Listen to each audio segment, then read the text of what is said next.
नमस्कार दोस्तों। ऐसा शायद ही कोई प्राणी होगा इस धरती पर जो एलियंस यानी परग्रही जीवों के बारे में जानना न चाहता हो। हमने बहुत सी कहानियां सुनी हैं, हमने बहुत सी फिल्में देखी हैं, हमने बहुत सारी किताबों में पढ़ा है और धरती पर बहुत सारा इंसान द्वारा बनाया गया स्ट्रक्चर देखकर भी लगता है कि वह इंसानों द्वारा बनाया गया वह स्ट्रक्चर नहीं है, क्योंकि इतनी उन्नति इंसान ने उस वक्त तक नहीं की थी।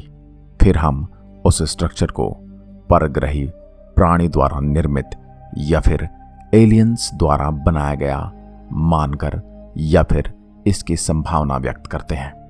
परंतु सवाल वही है, क्या हम ब्रह्मांड में अकेले हैं? अर्थात क्या पूरे ब्रह्मांड में सिर्फ पृथ्वी पर ही जीवन है? मनुष्य ने चांद और मंगल और बाकी के ग्रहों पर इसकी पड़ताल की है, परंतु उन्हें जीवन जीने योग्य वातावरण वहां पर नहीं मिला। अब सवाल उठता है, क्या हम अकेले हैं? क्या एलियंस होते हैं? अक्सर हम इन सवालों में उलझ जाते हैं। वैज्ञानिक भी लगातार इनका जवाब ढूंढने में दिन रात लगे हुए हैं, मगर अनगिनत ग्रह अपने भीतर समेटे हुए रहस्यमय ब्रह्मांड से यह जवाब ढूंढना इतना भी आसान नहीं। मगर एक शोध में दावा किया गया है कि हमारी अपनी गैलेक्सी में कम से कम 36 ऐसे ग्रह हैं जहां पर एलियंस के होने की संभावना है। एलियंस का ग्रह हमसे औसतन 17,000 प्रकाश वर्ष की दूरी पर है। यह दूरी कितनी ज्यादा है इसका अंदाजा आप इस बात से लगा सकते हैं कि सूर्य का प्रकाश पृथ्वी तक पहुंचने में 8.5 मिनट के आसपास का समय लेता है और हमें एक एलियंस ग्रह पर पहुंचने के लिए 17,000 वर्ष तक प्रकाश की गति से चलना होगा। परंतु मौजूदा तकनीक से हमारा उन तक पहुंचना नामुमकिन है। मगर आप ब्रिटेन की यूनिवर्सिटी ऑफ नॉटिंघम ने अनुमान लगाया है कि हमारी होम गैलेक्सी में कम से कम 36 ऐसी सभ्यताएं हैं जो हमसे संपर्क करने की कोशिश में हैं। क्रिस्टोफर कॉन्सेलाइस के नेतृत्व वाली टीम ने अनुमान लगाया कि जिस ढंग से धरती पर जीवन संभव है, उसी ढंग से कुछ ग्रहों पर भी जीवन संभव है। अर्थात वहां पर ऐसा वातावरण है जहां पर जीवन पनप सकता है और जीवन वहां पर उपस्थित है।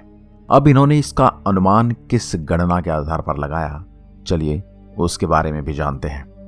टीम की ओर से कहा गया कि जिस ढंग से 500 करोड़ साल पहले धरती पर जीवन की उत्पत्ति हुई थी, उसी ढंग से कम कुछ दर्जन अन्य ग्रहों पर भी ऐसा हुआ है। यह आइडिया कॉस्मिक स्केल के आधार पर लगाया गया है। उनकी अप्रोच ड्रैक इक्वेशन पर आधारित है, जिसमें एस्ट्रोनॉमर फ्रैंक ड्रैक ने 1961 में विकसित किया था। इसके आधार पर ब्रह्मांड के आकार को देखते हुए संचार करने में सक्षम सभ्यताओं की संख्या का अनुमान लगाया गया था। हालांकि दोनों में जरूरी अंतर यह है कि कॉन्सेलाइस की टीम ने जीवन की उत्पत्ति के आधार पर यह अनुमान लगाया। अगर तकनीकी बात करें तो तकनीक में एलियंस हमसे कहीं ज्यादा मॉडर्न और हमसे आगे हैं। जो सिद्धांत तैयार किया गया है वह गैलेक्सी में कम और ज्यादा जीवन की संभावनाओं के आधार पर है। इस कैलकुलेशन में तारों का बनना, वहां मौजूद धातु सामग्री और धरती जैसे ग्रह की स्थिति का अध्ययन किया गया है।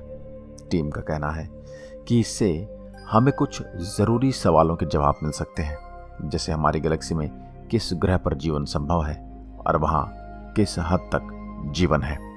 एक अनुमान यह भी है कि इन सभ्यताओं पर मौजूद एलियंस लगातार रेडियो ट्रांसमिशन जैसे सिग्नल भेजकर अपनी मौजूदगी को दर्ज करा रहे हैं। हमारी अपनी खुद की योग्यता सिर्फ कुछ सैकड़ों साल पहले ही आई है, जबकि वे हमसे बहुत साल पहले से ऐसा कर रहे हैं।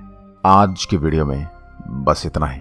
ऐसी ही अन्य वीडियोस देखने के लिए आप हमारे चैनल गैलेक्सी के रहस्य को सब्सक्राइब करें और साथ ही दिया गया बेल आइकन जरूर दबाएं ताकि आने वाली हर वीडियो का नोटिफिकेशन आप तक पहुंचता रहे। धन्यवाद। जय हिंद, जय भारत।